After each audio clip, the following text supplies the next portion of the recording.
morning and welcome to Rose Red Homestead Micro Moment Monday, where we are going to just take a little break from our usual videos and we're going to just do a quick walk around the garden. In the background you can see our newly restuccoed house. It looks pretty darn good. We've had several days of rain, which has really benefited our garden. And so I wanted to just take a quick walk around and show you exactly what is happening with our gardens. And this is the first part of September, so we're well into fall. We're harvesting a few things and we still have some things to go. So let's go. Right up next to the house, we have these squash plants and some chives poking up there.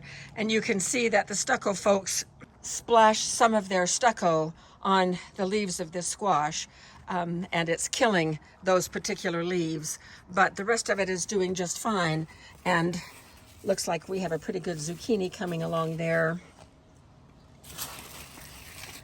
I picked everything here the other day. The bugs really like our new stucco. So every morning when we come out, we have a whole array of bugs around. This is a yellow squash plant, not doing quite as well, but it's putting out a few things there. In this little arbor that goes up and around that I like to walk under, we have cucumbers on this side that aren't doing anything. We did not get good growth at all in this garden, but on the other side we have our butternut squash growing, and it is going bonkers. It's about to give us a new house underneath this arbor, and we have quite a few growing. So I think this is 6 plants that I put in, and I do have to thread them in and out through this cattle panel. But once they get up there, I'm letting them go sideways or front ways or whatever they want. And we were getting only male flowers for the first 2 or 3 months.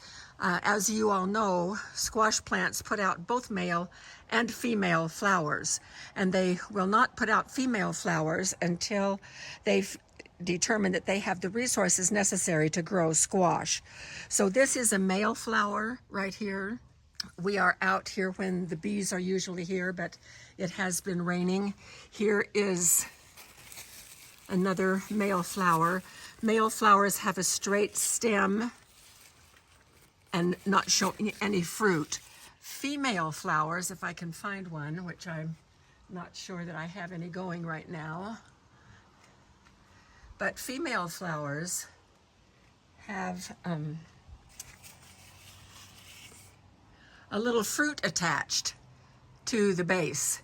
You can sort of see with this youngster, here was the flower and then here was the fruit, and it was just tiny. Instead of that straight stem, it has that little bulge, and it will become a fruit. There's another one right there that's just coming out, and that's about it. That's all I can find. But we have some big ones coming along nicely. This one has a very long neck. There's another one over here. We have right now about 10 or 12 coming along. So, and there is a squash bug. Let me get him.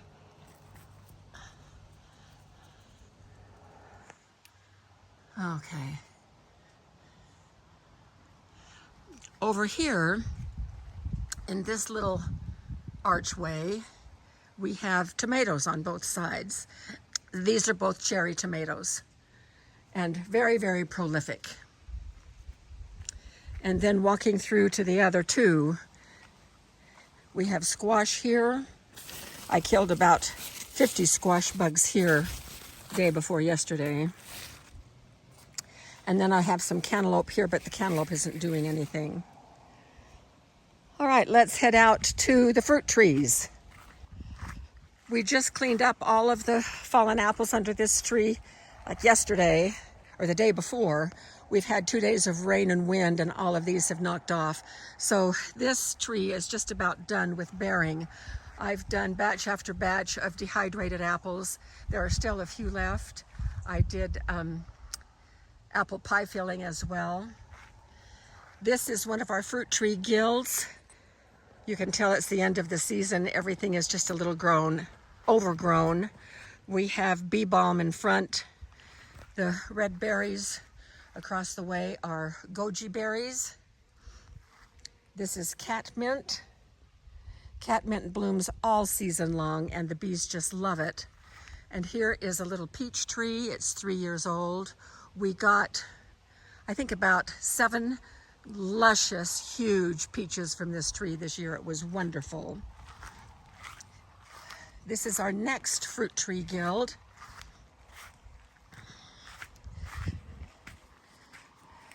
We have thyme and oregano growing down here. More goji berries over there. And then a pear tree, also 3 years old, that is just loaded, not ripe yet. This is Russian sage. It's going bonkers as well. Loved by honeybees. In fact, there are bees all over it. It's wet from the rains overnight. There's a little bee.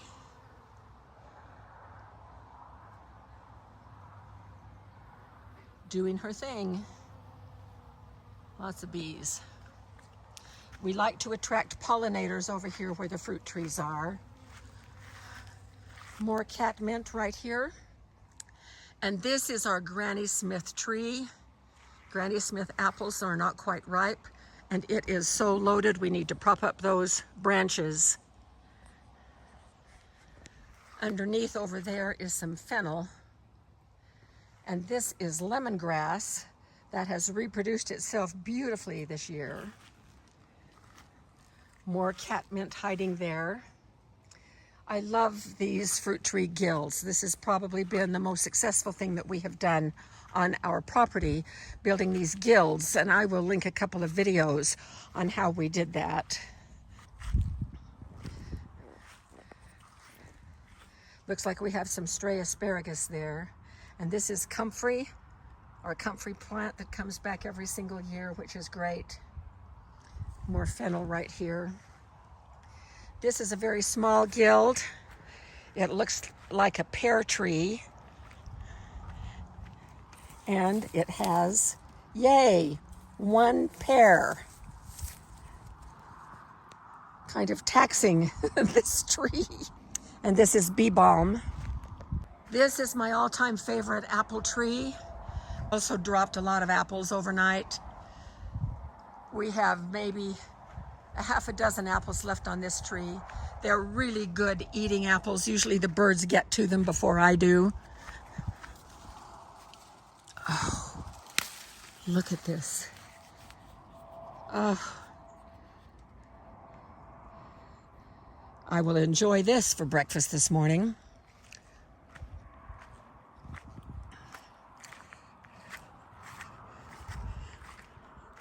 This is the plum tree.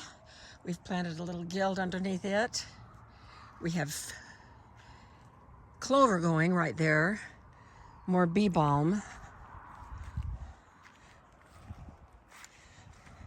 And this is our little Honeycrisp apple tree. Small apples, but boy, are they fantastic. And they're just about ripe. I'm going to turn most of these into apple pie filling. I'll be out here probably later today. It looks like they're starting to drop, which means they're about ripe. Birds are leaving them alone, so they may not be quite ripe. More Russian sage, almost at the property line there.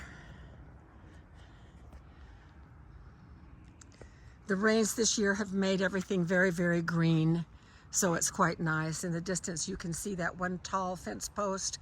That's where our gate is, so our property goes back that far.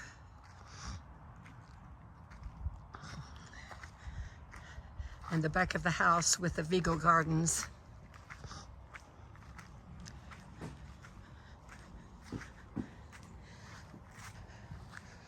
We'll do a quick little tour of the greenhouse. Not much to see in here, or it will be fast and easy to see. So I have squash, I have flowers in the corner, peppers right there, and then our tomato plants that have been pretty good. And on the back screen, I have some cantaloupe climbing there, but it's not producing. So for the first time, I've been able to grow tomatoes in the greenhouse. And that's mostly because I am retired and can take the time to stake them up and do what is needed. So that is our little tour around the garden in this beautiful rainy day. It's going to be overcast and rainy again today, which is really good for our garden. We are very grateful for the rains. So thank you for joining us on this quick garden tour for our Micro Moment Monday. And we will see you again very soon for another video, and next Monday, another Micro Moment where we will check in on our fallen apple vinegar. See you then.